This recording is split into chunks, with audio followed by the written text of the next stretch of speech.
This is Ham College, episode 35 for November 30th, 2017. Ham College is brought to you by Icom. Looking for the perfect gift to put under the tree this holiday season? Unwrap one of Icom's HF transceivers. And by hamstudy.org, a great way to study for your next license exam.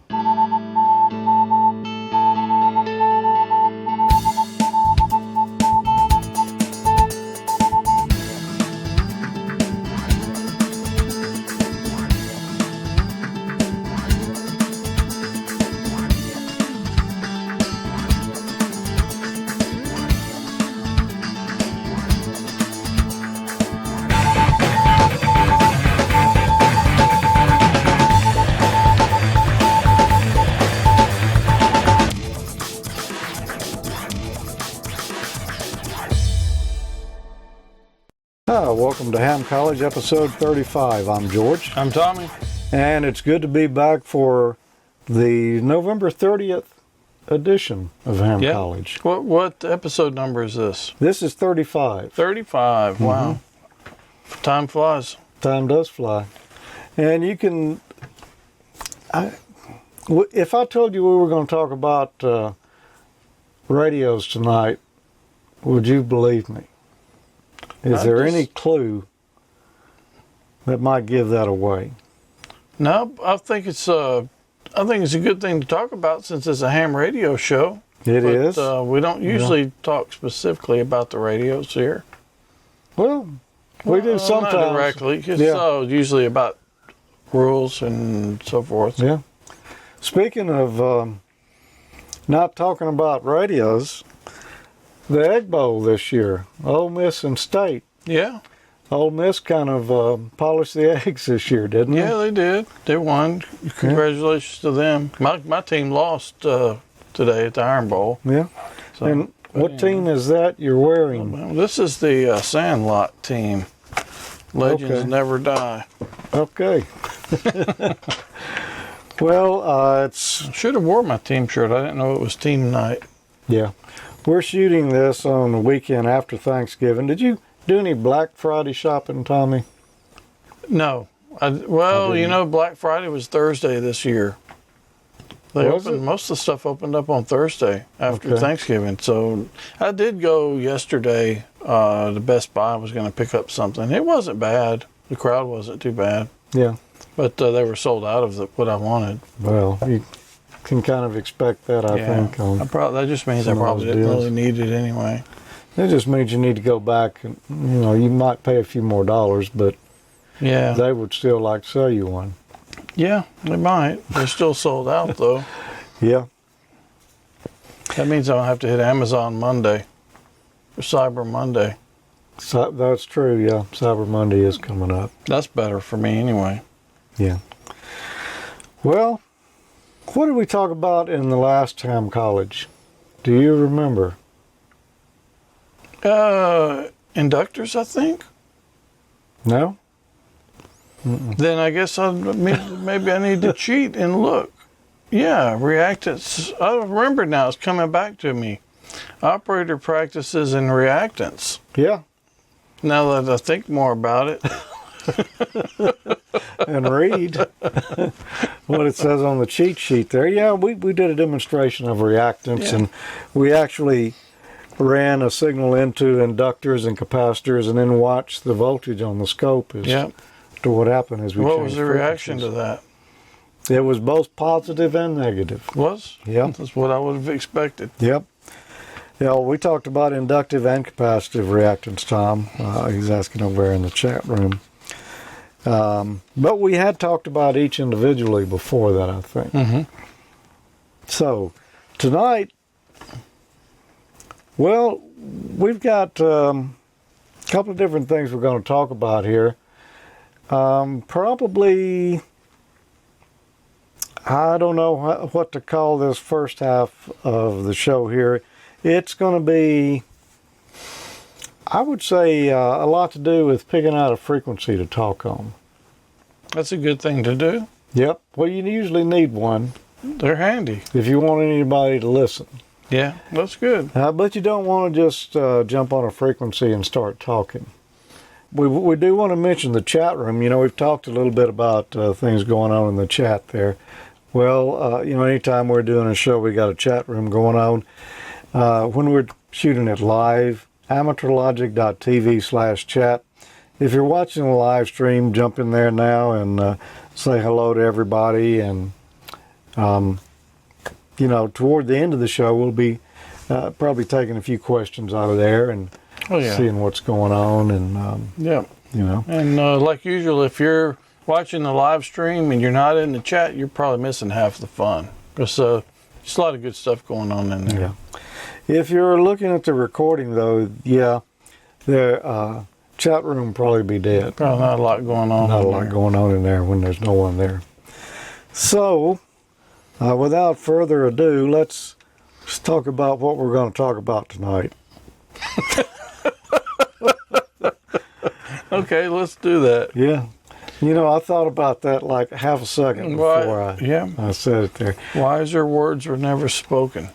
Yeah, maybe. So what we've got here in the background is the display off my Icom IC7700 radio. We wanted to be able to show something, a little demonstration tonight on some of the difference between AM and FM and sideband transmissions, to give you a little visual of how the different signals sit about in the frequency domain there. Yeah, how much bandwidth. Right, how much bandwidth, where in relation to your transmit frequency is that signal, because those are the type of questions we're going to have. And maybe if we look at it a little bit here ahead of time, it'll kind of help these questions make sense when they come up. And it'll minimize the buzzer effect. It could. It could. Maybe. So let's zoom in here a little bit on it, take a look. You can see right there. Well, before we start transmitting, let's go ahead and tell them, though, that we're not just transmitting into the antenna, we're going into a dummy load. This little line going right here, that is the frequency I'm tuned to here on this rig. It's 3.862 megahertz. I've got the rig set to decode AM, but that's not really going to matter for what we're doing right here. But, you know, it's just set there. I've got another rig over here that I'm going to transmit on, and we're just going to look at the signals and see what they look like on the spectrum scope. So let's key up here with a little bit of power on AM into the dummy load, as Tommy said. And there's the AM signal right there. It's a carrier. You can see centered right there on our transmit frequency. We're transmitting on 3862. Yeah, taking space on both sides of the center. Yep, equal spacing. As we modulate it, we can see it changing the carrier, the amplitude of it. We'll go a little positive and negative here. And but basically what I wanted to show here is that you're taking up about the same amount of space on either side of the frequency you're trying to transmit on. Well, let's go to FM. Oh, that's a carrier too, isn't it? Sure is. But when we start talking, you can see all these sidebands. It's using up a lot that more are generated. bandwidth. It is taking quite a bit more bandwidth there. So that's something to keep in mind. If you want to try FM transmission, say on HF, you're going to take up a lot more room in the band. Now I wouldn't really recommend doing it on 3.862 either. No. People really don't operate FM on HF hardly ever. The only person I ever know that's done it is probably me and a couple of buddies, just seeing if it'd work one time. Oh, yeah? Yeah. Did it sound good? Yeah, it sounded good. Mm-hmm. All right, now lower sideband, and the display's still showing AM here because this is just being used as a receiver, but I'm going to transmit with this other radio on lower sideband. You can see there's only a signal there when I'm talking. That's because the sideband mode suppresses that carrier, so there's no carrier right here in the middle. There's only sidebands left, and you can see all the energy is down here below the frequency that we're transmitting on.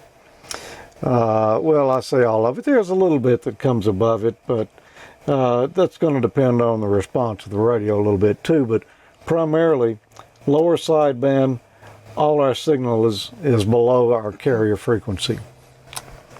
Anything you want to add to that? No, it is pretty interesting to visualize and see that, though, so you understand the difference of what lower sideband and upper sideband is really doing. Exactly. A lot of people don't understand that's what's happening. Yeah, I'm transmitting on 3862, but the signal is coming out just, well, about 3 kilohertz wide below that. All right, now I'm going to upper sideband. And as you might expect, when we start transmitting on upper sideband, our energy is over here on, right above the frequency that we're set to.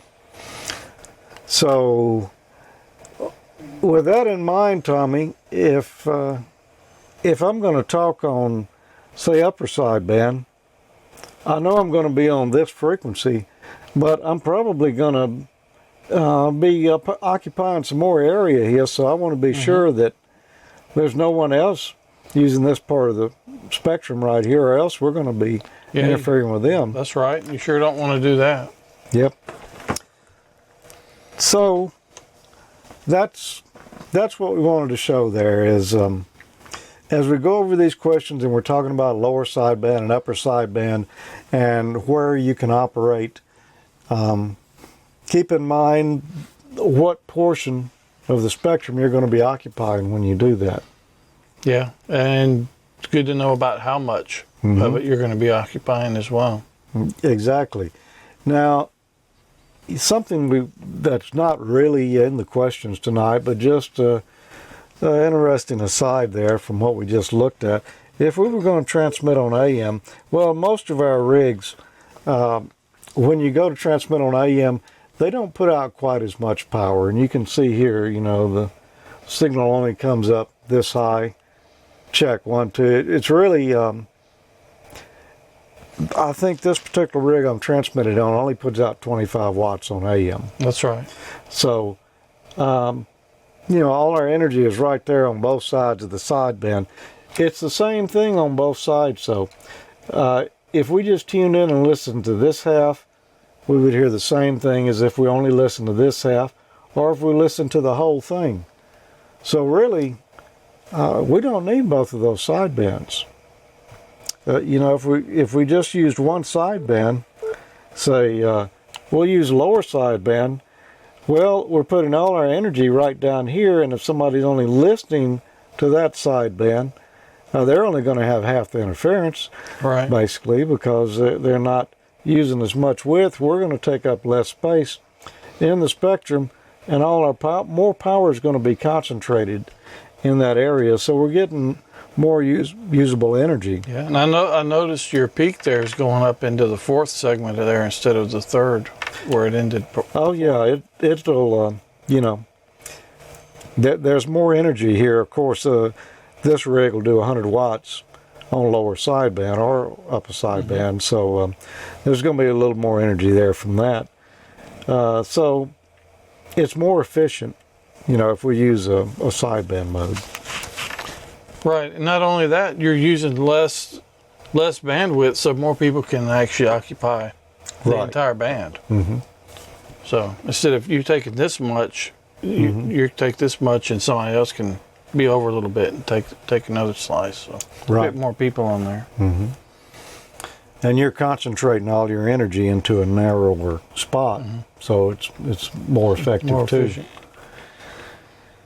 Okay, that's interesting stuff. It's kind of cool, like I said, to see that, because a lot of new hams don't understand when, like I said earlier, when you're on lower sideband, actually what's really happening to your signal. And we just saw it there. We're only transmitting below our frequency that we're tuned to.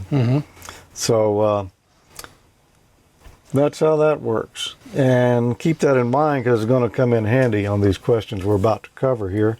And one thing we mentioned, I think, I can't remember if it was last month or the month before, but this is 75 meters, 80 meters, whatever you want to call it. Typically, it's customary to operate on lower sideband on this one. And some of the others, upper sideband's customary. I think 20 meters upper sideband would be the typical one to use. So always kind of check that stuff. Yeah. Once you've gotten accustomed to it, it'll just click with you every time. But yeah, a lot of the newer radios, I'm sure this one does it, switches to, when you change bands, it changes to the right sideband mode. Yeah. You can still change it to the opposite, but most of the time it'll follow where it should be. Yeah. All right, we'll be back in just a moment. We're going to move some things out of the way here and get ready to go with the rest of the show, so don't go away. Happy HF holidays. Looking for the perfect gift to put under the tree this holiday season? Unwrap one of Icom's HF transceivers. The gift every ham wants, Icom's new 7610, arrived just in time to make it to Santa's sleigh. This high-performance RMDR has the ability to pick out the faintest signals, even in the presence of stronger adjacent signals. The new Icom IC7610 is a direct sampling software-defined radio that will change the world's definition of a SDR transceiver. RF direct sampling system, 110 dB RMDR, independent dual receivers, and dual digicell. A gift for you or your favorite contester, IC7300 is a high-performance HF transceiver with a compact design. Don't miss a weak signal with the combination of the waterfall function and real-time spectrum scope. RF direct sampling, 15 discrete bandpass filters, large 4.3-inch color touchscreen, real-time spectrum scope, and SD memory card slot. Visit IcomAmerica.com/amateur for more information on all the great Icom radios this holiday season. All right, so it's the usual time in the show that we're going to give away this nice Icom Ham Crew t-shirt and an Icom ball cap. To enter the contest, so just a random drawing. We do it every month, as a lot of you probably already know. But if you'll send your name, actually that's really all you need to send is your name to Ham College at AmateurLogic.TV. Yeah. It's right there. I was trying to see if I remember it. You'd think I would after all these times, but send it to Ham College at AmateurLogic.TV to get yourself in the drawing next time. And you'll be one of the best dressed people at the Ham Fest. So it's a really nice t-shirt. Again, I need to hit Ray up one time about sending me another one of these. I'm not sure what happened to mine. Is going to be Jerry W7IEW. He says, hello guys, I enjoy your vids on YouTube and I always learn something. All right. Well, congratulations, Jerry. You'll be hearing from Icom and they'll get in touch with you about getting your size information and a place to send it. Again, you guys interested, go ahead and send your entry in and you'll be ready for the next drawing next month. So we do it every month. And thanks to Icom for providing the nice t-shirts for us to give away. Time to get on into tonight's questions, and we've put it off as long as we can. I will say that I am a shirt person though. Yeah, you asked me earlier, any special shirts to wear tonight? And I said no, but just wear one. Just wear one, wear one. I figure everybody would appreciate that. Yeah. Okay, first question tonight. Why don't you ask me this one? All right. What is normally meant by operating the transceiver in split mode? A, the receiver is operating at half power. B, the transceiver is operating from an external power source. C, the transceiver is set to different transmit and receive frequencies. Or D, the transmitter is emitting a single sideband signal as opposed to a double sideband operation. Well, split mode. When somebody's talking about they're operating in split, that means they're transmitting on one frequency but listening on another. Yeah. That's what that means, all right. And there's no way to really reason that out other than just knowing that. So the others don't make sense. I'm going to say it's C. And that's what they're saying over there. Well, no, we did have one that said it was either B, C, A, or D. He was right. Yeah. Can't argue with that. So let's see. Were we right? Well, Sure. yeah, of course. You've operated like that, so it would have been pretty hard to miss that one. Although I don't do it very often. If I'm going to do that, I have to look up how to set my radio like that. So when would split mode typically be used? I think some contesters use it. A lot of contesters do, but that's the only reason. That and sometimes DX stations, foreign stations, where not every country can transmit, say, 80 meters. We don't have the same frequency allocations here. Some of those guys have to transmit below 4,800. Well, if you're a general in the United States, did I say 4,800? I mean 3,800 on the 75 meter band. All right. So they've got to be transmitting less than 3,800. If you're a general, you can't go that low. You've got to transmit above that. So if they do split operation there where they're transmitting down lower, you're a general, you can listen to anything you want to. You just can't transmit there. So he'll transmit down where he's licensed to, and then he'll listen at a little higher frequency or wherever, and you're licensed to transmit there, so you can transmit there. And that makes sense. That way, interesting. Yeah. So you're both still legal. You're both still legal. You can make your contact. Exactly. Because otherwise, you're excluding a lot of people if in a case like that. So that's one reason to do it. In addition to contesting, it makes it easier for the contest station to listen, or special events in particular. It's easier for them to listen on a different frequency than they're transmitting on. So okay, well, good. I'm going to ask you one then. Okay, hit me. Which of the following is a common use of the dual VFO feature of a transceiver? Is it A, to allow transmitting on two frequencies at once? B, to permit full duplex operation, that is transmitting and receiving at the same time. C, to permit monitoring of two different frequencies. Or D, to facilitate computer interface. Okay, so A, to allow transmitting on two frequencies at once.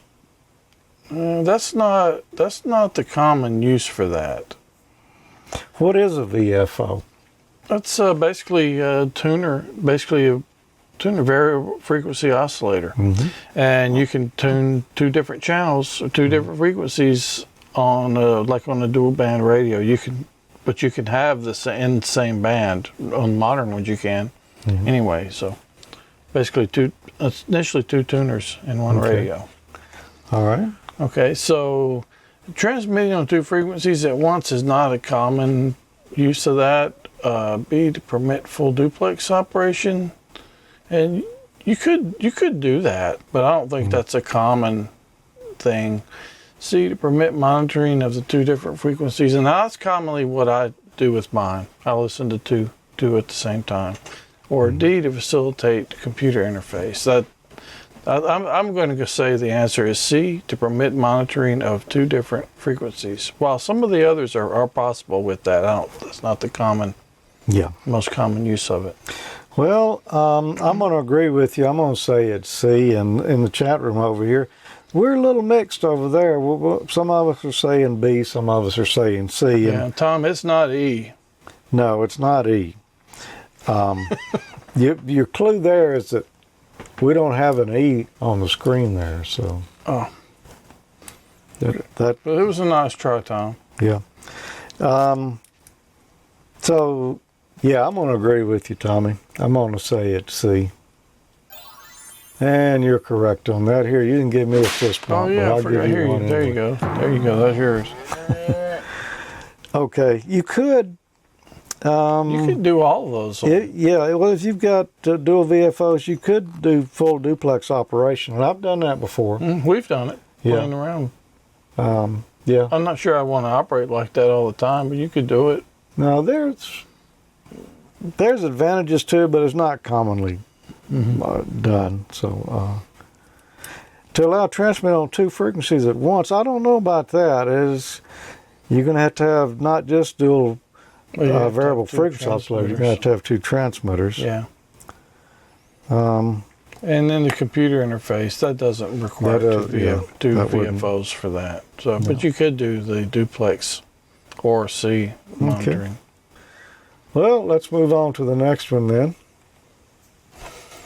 If propagation changes during your contact and you notice increasing interference from other activity on the same frequency, what should you do?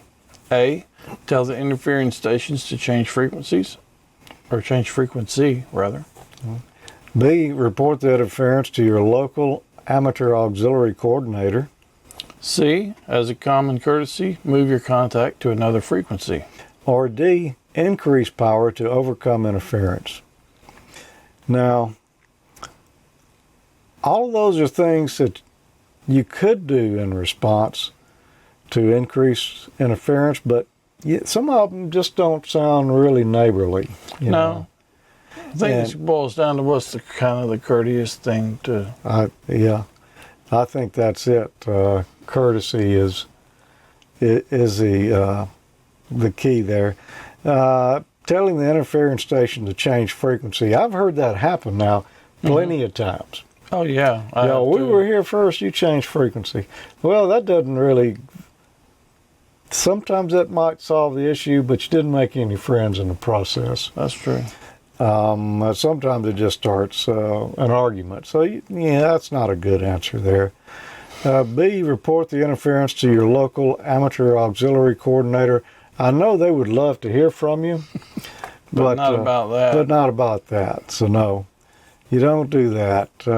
D, increase power to overcome interference. Well, I'm sure that has been done too, but that's not the proper way. Maybe you're overcoming the interference for yourself, but you're increasing interference to that other station. So it's got to be C, as a common courtesy, move your contact to another frequency. And that's just a nice thing to do. Yeah, I agree with that. And, So let's see if that's the answer. Yeah, we had some mixed answers on that one too, but I think some of them were joking around there, but there we go. It is C. All right. Nailed it. Move yourself to another frequency. It's easy enough to do. All right, I'm going to ask you one then. What is the customary minimum frequency separation between SSB signals, single sideband, under normal conditions? Is it A, between 150 and 500 hertz? Or B, approximately 3 kilohertz? Or C, approximately 6 kilohertz? Or D, approximately 10 kilohertz? Single sideband signals. I just so happen to know the answer to this one, and you actually mentioned it earlier also on our demonstration. I gave it away. You gave it away that it's 3. The answer is B, 3 kilohertz. Okay. And I think that's just the answer. Yeah. I don't know how else to tell you. Sideband is 3 kilohertz, so AM I think would be 6 kilohertz because it's double. It would, because it's using 3 on either side of. But I do actually remember that one from a good while back. Everybody got that one. It's B. And if you think about them, between 150 and 500 hertz, that would just be like you're humming or something. I mean, you couldn't. That's not wide enough to transmit voice. No, not even intelligible. No. So it is B. We still doing that? I'll give you one more. All right. How close to the lower edge of the 40-meter general class phone segment should your displayed carrier frequency be when using 3 kilohertz wide lower sideband? A, at least 3 kilohertz above the edge of the segment. B, at least 3 kilohertz below the edge of the segment. C, your displayed carrier frequency may be set at the edge of the segment. Or D, at least 1 kilohertz above the edge of the segment. So we just so happen to have seen this recently. We did. Let me just read over the question one more time to make sure that I got it correct. How close to the lower edge of the 40-meter general class phone section should your display carrier be using 3 kilohertz wide single sideband? All right, so if I go to the lower edge of any band, and if I'm using lower sideband, if I tune right to that band edge frequency and I transmit, I'm going to be transmitting outside the band. Mm-hmm. So I've got to come up at least 3 kilohertz above that. So I'm going to say it's A, at least 3 kilohertz above the edge of the segment. Yeah, I think that's the answer. Mm-hmm. A. I agree with that. All right, everyone in the chat room is saying A. And it is A. You know, I guess that's important for your general, or you're going to be transmitting down in the extra. You could typically be down in the extra band, extra portion rather. And it would be important for anybody to stay out of a portion that you're not licensed to operate. Right.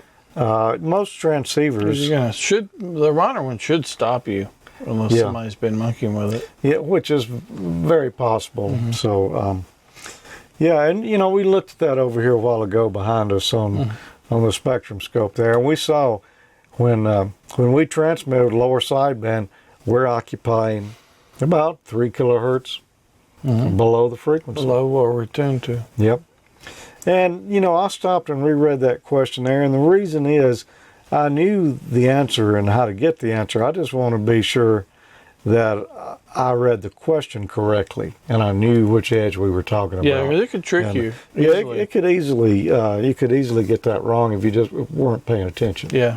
And that's the key thing to all these questions. Make sure you stop, read them, reread them if you need to make sure you understand the question so you know. Exactly. Because it's very easy for them to trip you up like that. And they will. Yep. Okay, well, how close to the upper edge of the 20-meter general class band should your displayed carrier frequency be when using 3 kilohertz wide upper sideband? Sounds like deja vu. Yeah, is it A, at least 3 kilohertz above the edge of the band? B, at least 3 kilohertz below the edge of the band? C, your displayed carrier frequency must be set at the edge of the band? Or D, at least 1 kilohertz below the edge of the segment? Okay, how close to the upper edge of the 20-meter class band should your display carrier frequency be when using 3 kilohertz? So upper sideband. Using upper sideband. Yeah. So we're going to need to be 3 kilohertz below. So that's going to be B. The answer is going to be B, at least 3 kilohertz below the edge of the band. And that's what they're all saying over in the chat room, so I'm going to say you're probably right. It's a good chance that's right because it's the opposite of the one you just did. Yep, at least 3 kilohertz below the edge of the band. Oh, cool. What frequency range is occupied by a 3 kilohertz lower sideband signal when the displayed carrier frequency is set to 7.178 megahertz? A, 7.178 to 7.181 megahertz. B, 7.178 to 7.184 megahertz. C, 7.175 to 7.178 megahertz. Or is it D, 7.1765 to 7.1795 megahertz? Well, let me read over this one again to make sure I got it right. What frequency range is occupied by a 3 kilohertz lower sideband signal when the displayed carrier is 7.178? All right, so I know my signal it's lower sideband, so it's going to be below that frequency. So it's going to be from 7.178 down. And the only answer there is going to be B. Let's see, if I took 7.178 and subtracted 3 from it, because I'm using 3 kilohertz, that's going to be 0.175. So I'm not sure what answer I said it's going to be. It's going to be C. You said B, but I meant C. I said B, but I meant C. No, well, okay, since that's not your final answer, we won't. I was still doing my ciphering. Okay. So, yeah. So that is a 3 kilohertz segment, C, 7.175 to 0.178. That's 3 kilohertz right below our displayed carrier frequency. So I'm saying it's C. Okay, I'll concur with that.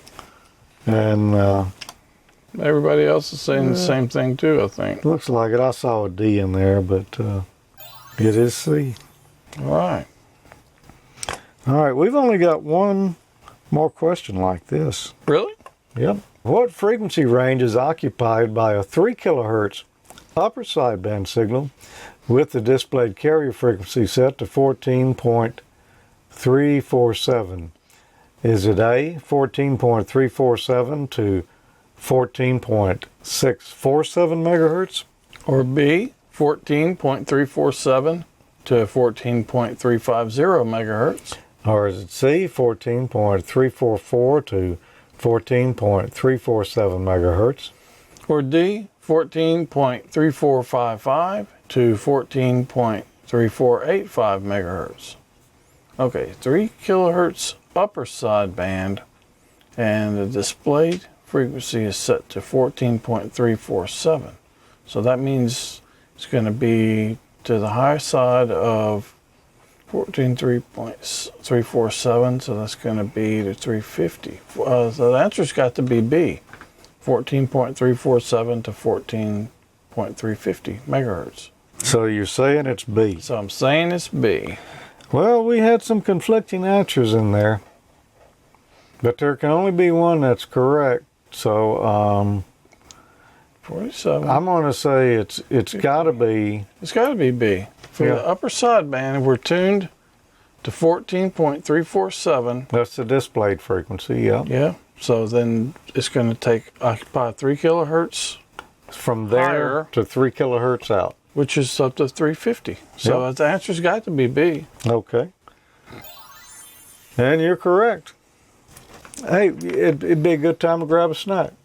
Sounds like a good plan. Are you new to the ham world or an existing amateur operator who wants to take your license to the next level?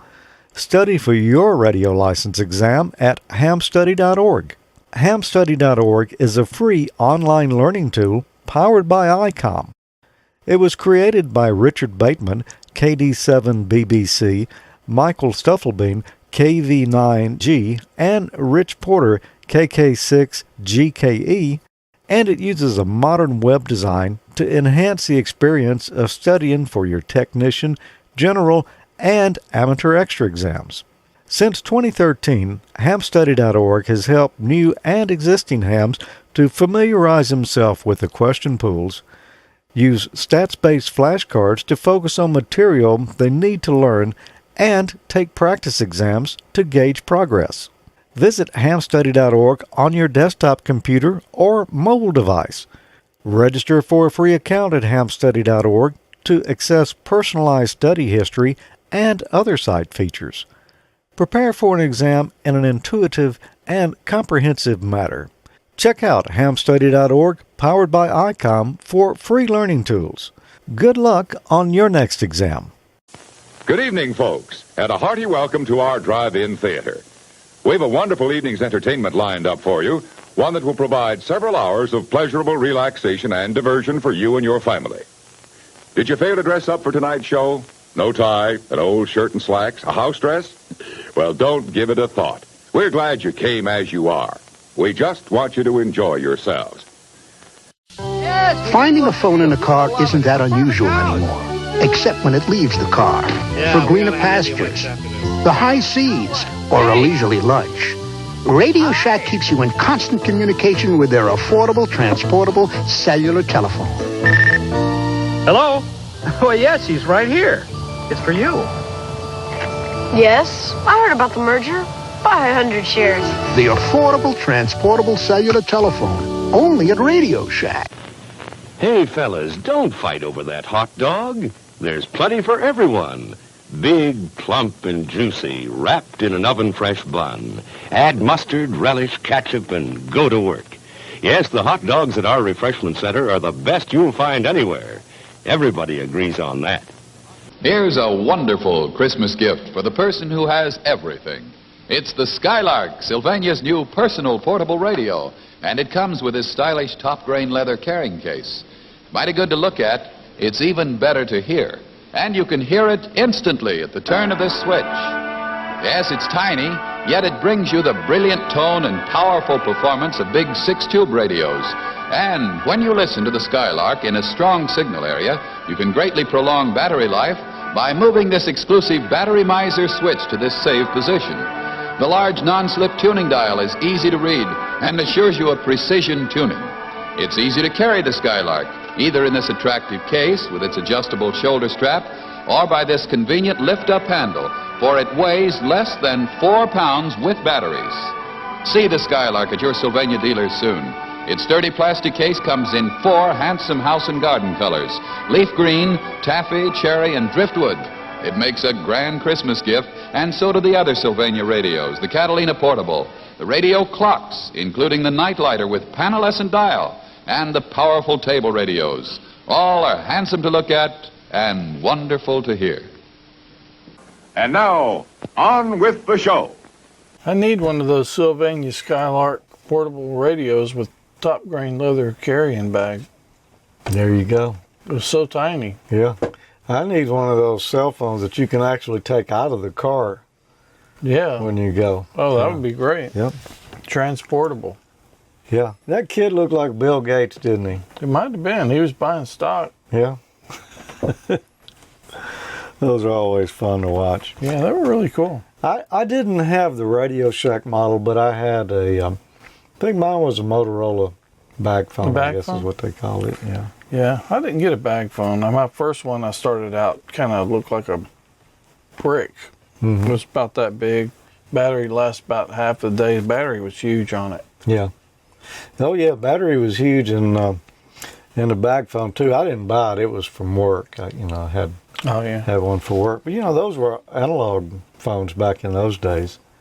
That's before they converted the networks over to digital. So it was fun times, though, man. All that stuff was was bleeding edge at the time. Hey, guess where I'm calling from? About all it was good for. Yep. Which of the following is a use for the IF shift control on a receiver? A, to avoid interference from stations very close to the receive frequency. B, to change frequency rapidly. C, to permit listening on a different frequency from that on which you're transmitting. Or D, to tune in stations that are slightly off frequency without changing your transmit frequency. Which of the following is the use for an IF shift control on a receiver? That's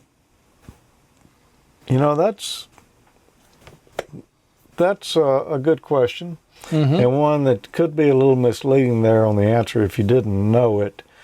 And I wanted to show this when I entered this question in. I was thinking, this would be something good to show, but I don't have an HF radio that has an IF shift on it. That one? Even the big one? No, because, they use twin passband tuning, which does the same thing. Actually, better in my opinion, but IF shift is a useful feature. And without getting too technical, it doesn't change the frequency that you're listening to. It basically shifts it around a little bit as far as what's being decoded. Doesn't change the frequency, but it shifts it off frequency and monitors there a little bit so that you're not hearing interference that was adjacent to you. That's the best way I could explain it. You're just shifting the passband of the receiver, but not changing the receive frequency. So let's see, is it to avoid interference from stations very close to the receive frequency? So you're basically tweaking the filtering. Yes, well, yeah. It's like you're taking your Icom and you're doing the twin passband tuning. Mm-hmm. You're sliding a little off. You're not changing the frequency you're listening to, but you're changing the bandwidth of it and where it's centered. Okay. This is that's interesting, because what you're talking about is something I'm going to hopefully I'm going to do on Amateur Logic here in the next month or two. Okay. A little project I want to work on. B, to change frequency rapidly. No, that's not it. C, to permit listening on a different frequency from that on which you're transmitting. No, moving the IF shift doesn't change the frequency you're listening on or transmitting on. Or D, to tune in stations that are slightly off frequency without changing your transmit frequency. No, it's not that either. Now, there is a function called RIT, Receive Incremental Tuning, that will allow you to tune to stations that are slightly off frequency with their transmitters, but that's not what IF shift does. Mm-hmm. So it's A, to avoid interference from stations very close to the receive frequency. And we had a lot of D's in there. We did have some A's. I could be wrong. What do you think, Tommy? Well, I think it's A also, but I could see where you could think it was D as well. Yeah. I'm not 100% sure. I'm pretty sure it's A, but that's my first gut instinct. But I don't think none of my radios have that either. Yeah. Well, one of my first ones did have it, and that's how I remember what that does. So let's see if I'm right. Yeah, it is A. Okay. Because IF shift doesn't change the frequency you're receiving on. It just kind of changes a little slice of bandwidth around that frequency that you're listening on. So, it could be very misleading there. Obviously, a lot of people missed it in the chat room there. So, I do wish I had a radio that we could demonstrate that on, but I don't. And James in here says his Kenwood calls it RIT, but I think that's the solution to D. Yeah.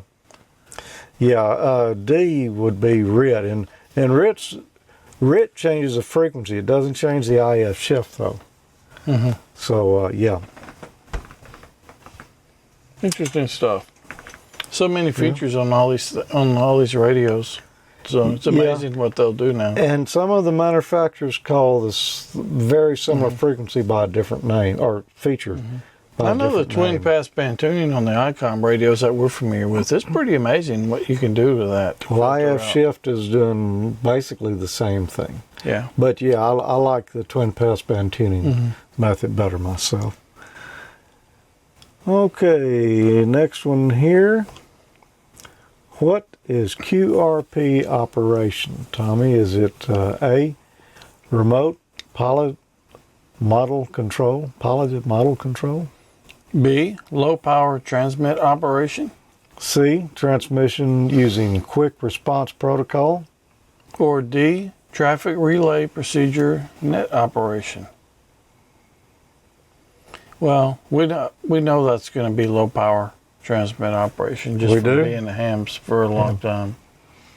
The QRP is low power. So, I don't even know how else to reason that out. Just, it's B, low power transmit operation. Yeah. QRP, that's one of the Q codes, and that's what that particular one means.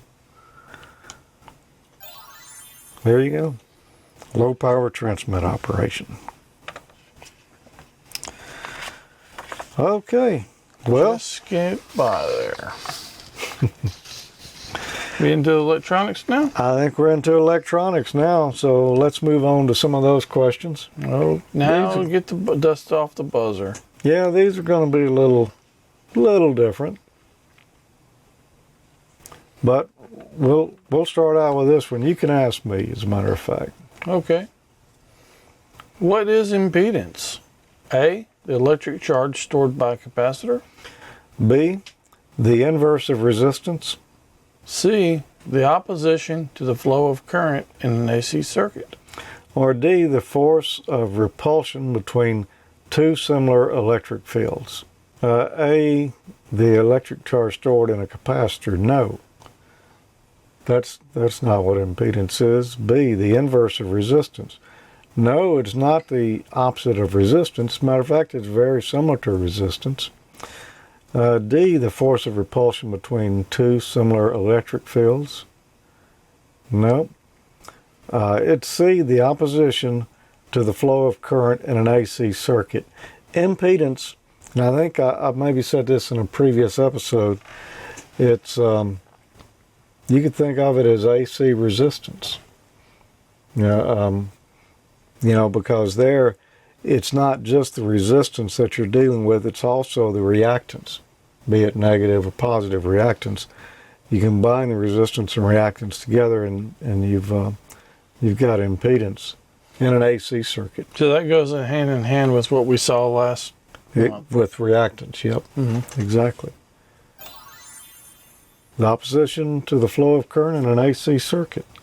And most everybody got that right over in the chat room. Cool. And so I've got a similar question for you. Well, actually, it's not very, well, I guess it is similar. What unit is used to measure impedance? Is it A, volts? B, ohm? C, ampere? Or D, watts? So I believe that's going to be, it's the same, since it's basically resistance for AC voltage, I'm going to say the answer is going to be B, ohm. I'd say that's a good way to reason it out. So let's see if you're right. And of course you are. And it could have went either way. Yeah. But I got. Yep. I'll at least have semi understanding of some of this part.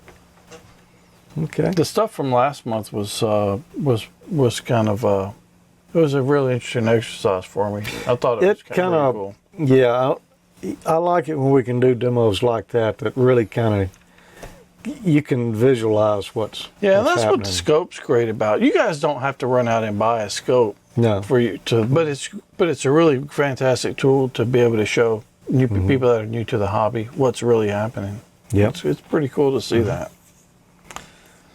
Okay, you got one for me? I do. Why is impedance matching important? A, so the source can deliver maximum power to the load. That sounds like a good reason. B, so the load will draw minimum power from the source. Or C, to ensure that there is less resistance than reactance in the circuit. Or D, to ensure that the resistance and the reactance in the circuit are equal.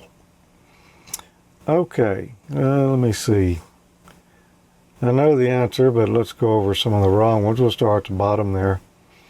D, to ensure that the resistance and reactance in the circuit are equal. There'd be no advantage to doing that. So no, that impedance matching would not be an important reason to do it.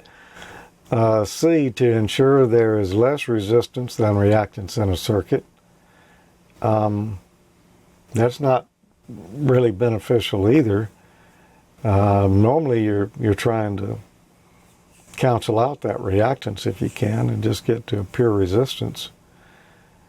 B, so the load will draw minimum power from the source. No, you want maximum power going out to the load. Think of your antenna as the load. Would you want to match it up so that you get the least amount of power to your antenna? No, that would be the opposite of what I'd want to do. Yep. So it's A, so the source can deliver maximum power to the load. And let's just see if that is correct. Everybody got that right. And that's why you do it. You know, say you got 50 watts and you're trying to push that down a 50 ohm coax to a 50 ohm antenna. Everything's matched. If your rig output is 50 ohms, everything's happy because the impedance is matched all the way through. But if for some reason the impedance of your antenna is not 50 ohms, let's say it's 100 ohms, then everything just changed. Mm-hmm. Your transmitter is not going to see 50 ohms. It's not really going to see exactly 100 ohms because it's looking into a 50 ohm line, which no longer can really operate at 50 ohms like it should, because it wants to see 50 ohms on both sides of it. And it's not. It's seeing 100 on one side.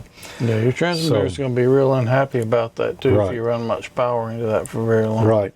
Now, in ham radio, we usually put the antenna tuner right at the output of the transmitter. Mm-hmm. That's not the most efficient way to do it, but that's how we do it because we operate on so many frequencies, we have to match our antenna frequently, quite often. So it's more convenient for us to have it right there in the shack with us, right next to our transmitter. Ultimately, it would be better if our tuner was out right at the base of your antenna, right at the end of the coax. That way, your rig is seeing the 50 ohms, your coax run is seeing 50 ohms, and all the matching is being done right there at the antenna. Yeah, Emil showed a setup like that last month on AmateurLogic, as a matter of fact. He had an auto tuner that mounts out at the base of the antenna. That's the best way to do it. When you've got your tuner right there in the shack, right at the rear of the transmitter, and then you go to your coax, you're going to have some standing waves on that coax. So it's not really going to transfer maximum energy into your antenna. There's some standing waves, so there's power lost along the line on the way to the transmitter. But that's typically how we do it. In ham radio, we're making the transmitter happy. We're not necessarily making the transmission line happy, but we're getting it matched up so the transmitter doesn't care. But putting your tuner closer to the antenna minimizes that Exactly. problem. That's interesting. Okay. Well, we're whittling on down close to the end here. We've got, here, I'll ask you this one. Which of the following describes one method of impedance matching between two AC circuits? Is it A, insert an LC network between the two circuits? B, reduce the power output of the first circuit. C, increase the power output of the first circuit. Or D, insert a circulator between the two circuits. And there is such a thing as a circulator. Is it? Yep. Okay, so I'm probably going to hit the buzzer on this one. I need to reread the question. Which of the following describes one method of impedance matching between two AC circuits? Insert an LC network. I honestly don't know what LC network is. I should, and I know I've read it before, but I do not remember that. Reduce the power output of the first circuit. That doesn't sound like a good, that's not a way to match impedance. Increase the power. That's not a way to match the impedance either. That's just tweaking the power. Insert a circulator between the two circuits. Now, I don't know what a circulator is between two circuits, so I'm going to take a guess that I think it's going to be A. Insert an LC network between the two circuits, but I don't know what LC stands for. That's the only one that seems to make sense to me. Okay. Just from process of elimination. Well, that made sense to everybody over in the chat room there. Did it? Yep. Except for the Z. Except for the Z. Okay, so I got it right, but I honestly don't know why. Well, let me tell you. Okay. I'll just ask you a couple of questions, and then you'll know what it is. We're looking at formulas, electronic formulas. And, you know, sometimes the letter is not the same as what we're talking about. Like Ohm's law is I equals E over R. Right. Current is I. Voltage is E. All right. If you were looking at those formulas, what would L be? What value is represented by an L? I don't remember. Okay.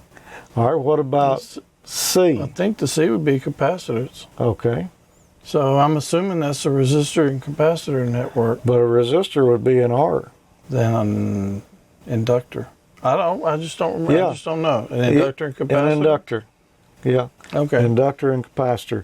L is typically the abbreviation they use in a formula to mean inductance. Okay. So, yep. Okay, so that's basically a tuner. Yep. That's okay, that makes sense then. Yeah. Okay. I just skimmed by on that one too. You got it by to spite yourself. I did. By totally accident. A circulator, there is such a thing, but we're not going to get into it because it's beyond the scope of what we're talking about right now and is not really related. So, yeah, I should remember more of those things, but I just don't fool with that stuff enough. I'm just now kind of really starting to get into it some, so. But that's cool. Okay. Interesting. And I should have known that about the inductor because that's all that is basically a tuner. Yeah. Okay. What is one reason to use an impedance matching transformer? A, to minimize transmitter power output. B, to maximize the transfer of power. C, to reduce power supply ripple. Or D, to minimize radiation resistance. What is one reason to use an impedance matching transformer? To minimize transmitter output power. Why would you want to minimize transmitter output power? Would be to run it into your other radio over there, but that's not a common practice. No.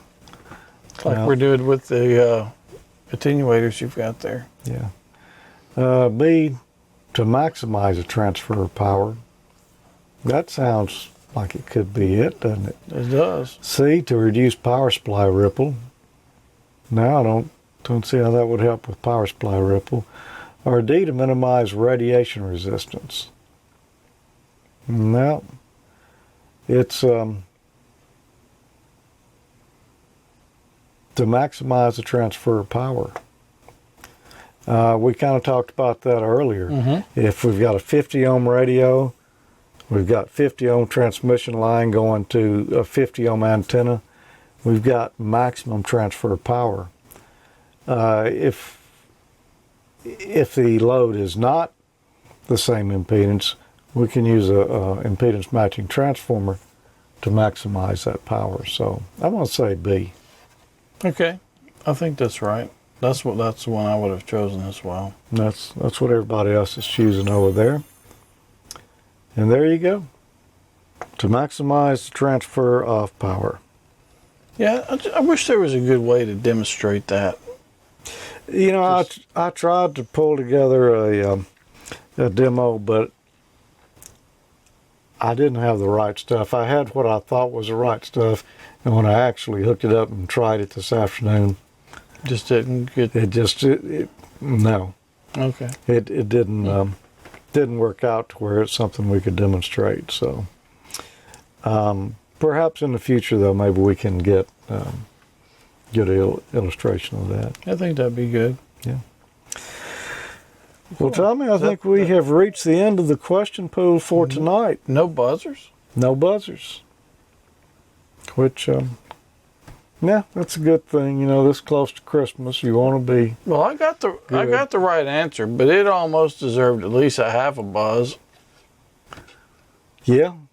But anyway. You mean like the positive half or negative half cycle of the buzz? It depends on if we're on the upper or lower sideband. Okay.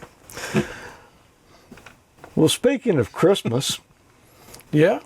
It'll be here before you know it. Yeah, it'll be here before you know it. What's a good Christmas gift that someone could give a viewer of Ham College? You know what?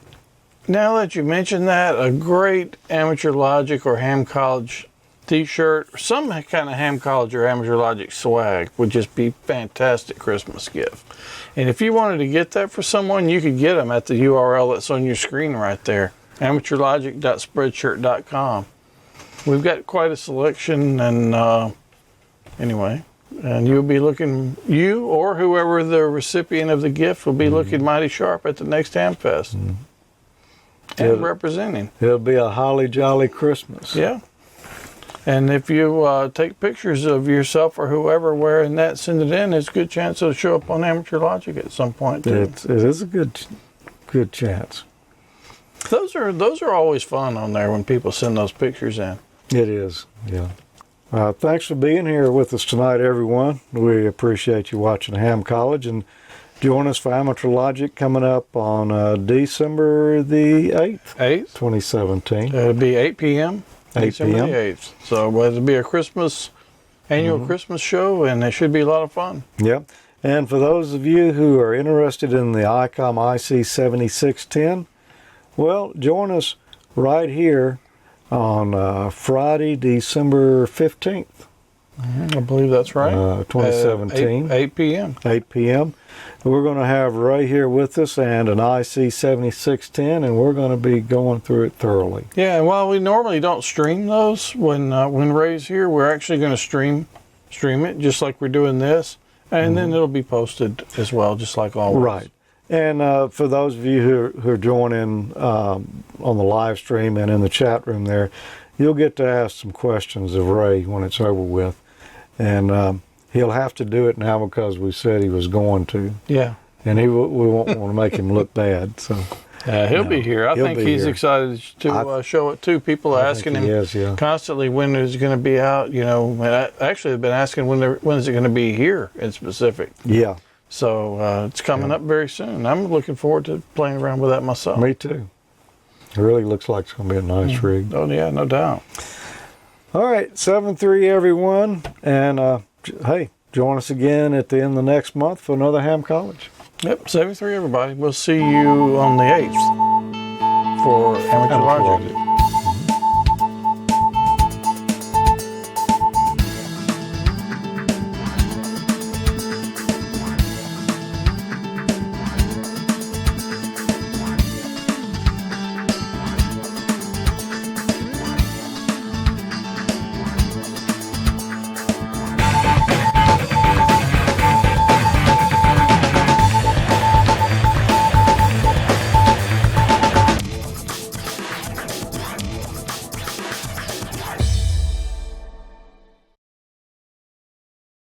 What does a circulator do other than circulate?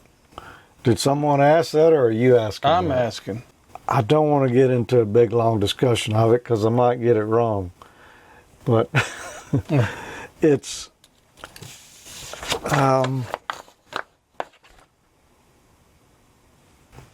yeah.